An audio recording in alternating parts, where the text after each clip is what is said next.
we took a Bishnoi village safari near Jodhpur and got a glimpse into their daily life and traditional ways of making a living. Bishnoi village lies about 22 kilometers from Jodhpur, roughly a 40-45 minute journey by jeep. The name Bishnoi comes from the words Bis means 20 and Nau means 9, referring to the 29 principles that define the community's way of life.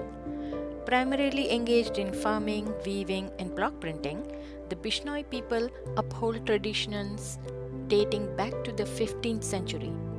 They are recognized as one of the world's earliest environmentalist community, renowned for their willingness to sacrifice their lives to protect trees and wildlife. They took us inside to see the hut that they live in.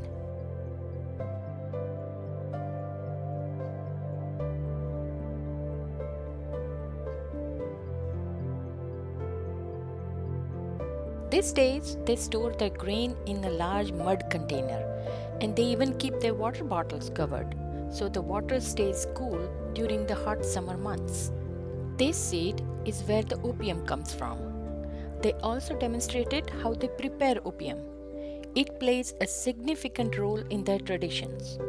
Whenever guests visit, they make a fresh batch and offer it as a gesture of hospitality. It is part of almost every occasion in the community, whether it's a wedding, a celebration, or even a funeral.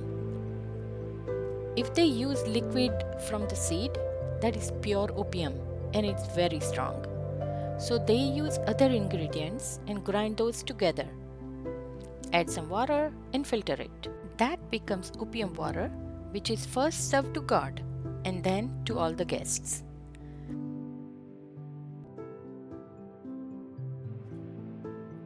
They also showed how to tie a headgear called pagadi.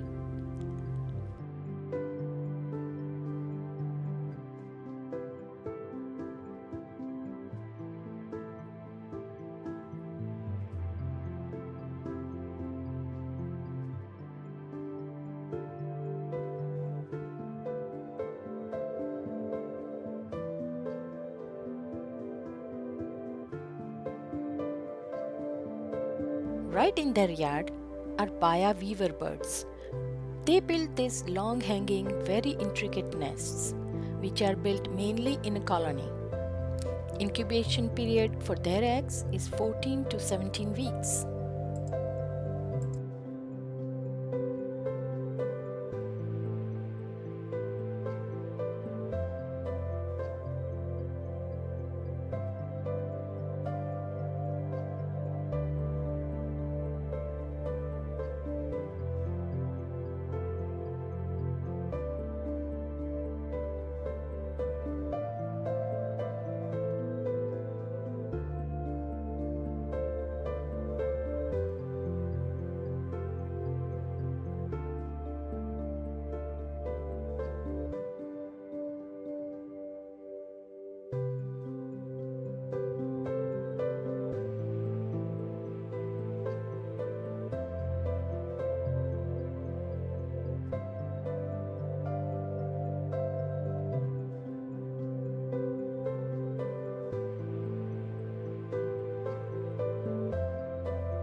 Now we are going to visit a family that has been weaving for 700 years.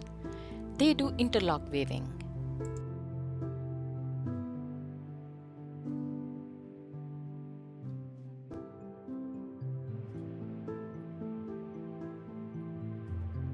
But it can be used as a carpet and as a rugs. But it's in my family business, and my families have been doing this work from 700 years too. It's a very old and traditional weaving craft, which is basically called interlock weaving.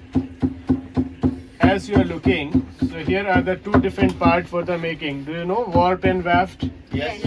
This part called warp, and when we weave by the colorful threads, that is called waft. But the warping parts have two different layers.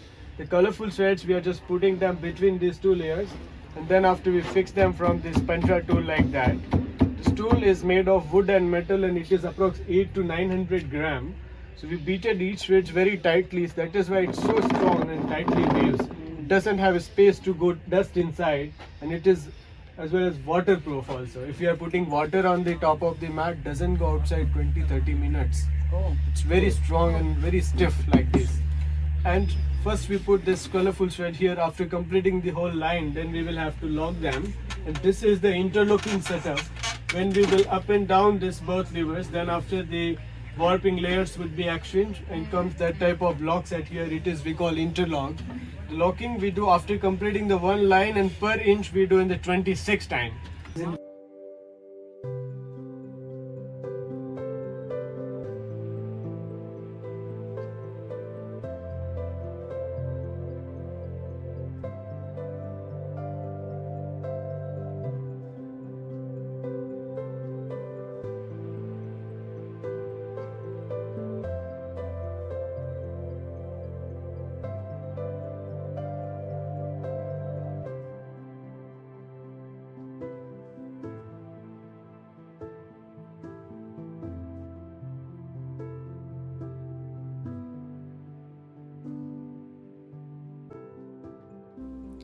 We are at a block printing shop. So this is work is called Dabu block print. Dabu block prints oldest technique. So what is Dabu? This liquid is called Dabu. 5 kinds of things mix in it: mud, gum, soap, clay, and cooking oil. All things mixed together. They sell that block printed bed sheets with 2 pillowcases for 1200 rupees. Let us know in the comments below if you have ever visited a traditional village in India and what was your experience. Thank you so much for joining us. We will see you next time. Until then, goodbye.